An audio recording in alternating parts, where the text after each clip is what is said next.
नमस्कार, जय हिंद दोस्तों। आप देख रहे हैं मास्टर वीडियो ऑफिशियल और अभी हम पढ़ रहे हैं लुसेंट ऑब्जेक्टिव सामान्य ज्ञान का बुक, जिसमें हमारा चल रहा है विविध मिसलेनियस और ये न्यू एडिशन का है। और ये विविध का भी लास्ट एक्सरसाइज होगा। ये हमारा एक्सरसाइज है भारत के राष्ट्रीय प्रतीक। काफ़ी छोटा एक्सरसाइज है, देखते हैं। साथ ही चैनल पे पहली बार आए हैं तो सब्सक्राइब जरूर कर लीजिएगा ताकि आगे आपको वीडियो मिल पाए। और फिर इस एक्सरसाइज के बाद एक मास्टर वीडियो मिल जाएगा जिसमें पूरा विविध दिया गया है। साथ ही इंस्टाग्राम और टेलीग्राम दोनों का लिंक डिस्क्रिप्शन बॉक्स में दिया गया है। कोई भी क्वेरी हो तो वहाँ से बात हो पाएगी। पहला प्रश्न यहाँ पे देखते हैं।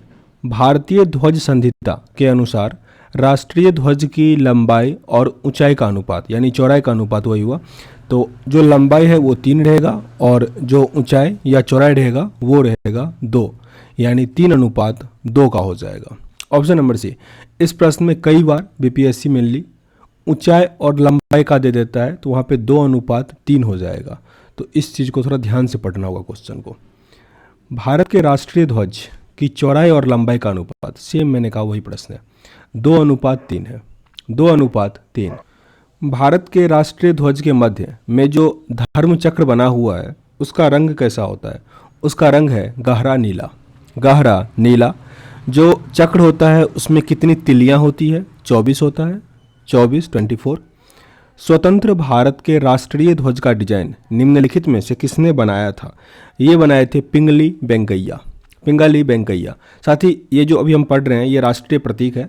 अगर आपको इसका और भी क्वेश्चन चाहिए तो जो घटना चक्र है वो भी मैंने कंप्लीट किया हुआ है, तो उसके लिए आपको सर्च करना होगा MBO घटना चक्र।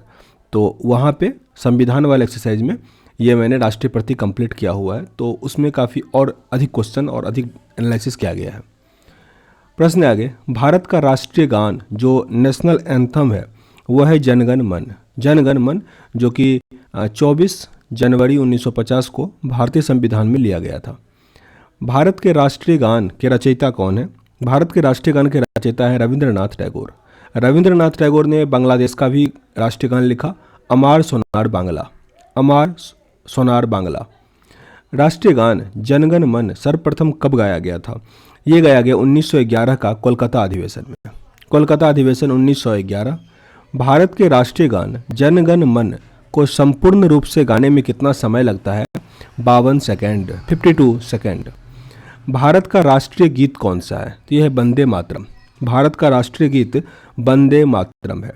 भारत का राष्ट्रीय गीत, इसके जो वंदे मातरम है, इसके रचयिता कौन है? बंकिम चंद्र चटर्जी। बंकिम चंद्र चटर्जी। भारत के राष्ट्रीय गीत का गायन की अवधि, ये था ऊपर में जो जनगण मन जो राष्ट्रीय गान है उसका होता है 52 सेकेंड, और यह राष्ट्रीय गीत जो वंदे मातरम है इसका होता है 65 सेकेंड, 65 सेकेंड। मतलब इससे जो है वो 13 सेकेंड अधिक है।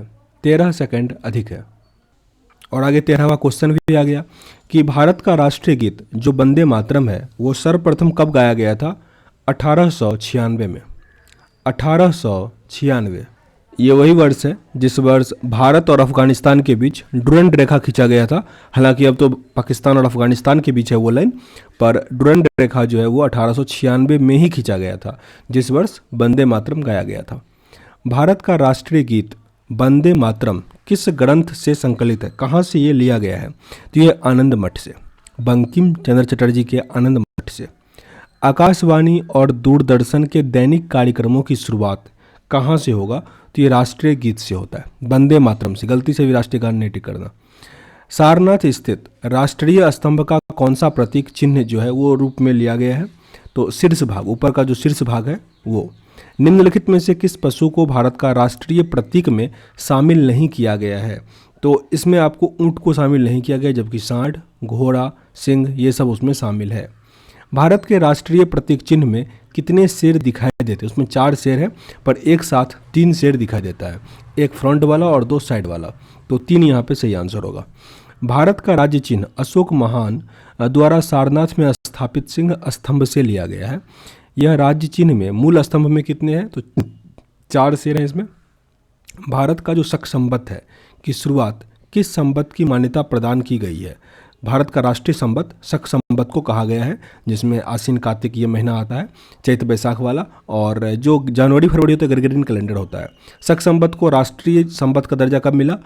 1957 में। 1957।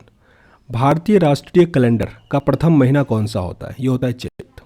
चैत काफ़ी इंपॉर्टेंट है। पहला महीना कौन सा होता है? चैत होता है। और ये ग्रेगोरियन कैलेंडर के अकॉर्डिंग मार्च होता है। मार्च होता है। पहला दिन कौन सा होता है? कमेंट बॉक्स में लिखिएगा। हिंट के लिए बता दें, 20 से लेकर 25 मार्च के बीच में होता है। ठीक है, बताना है आप।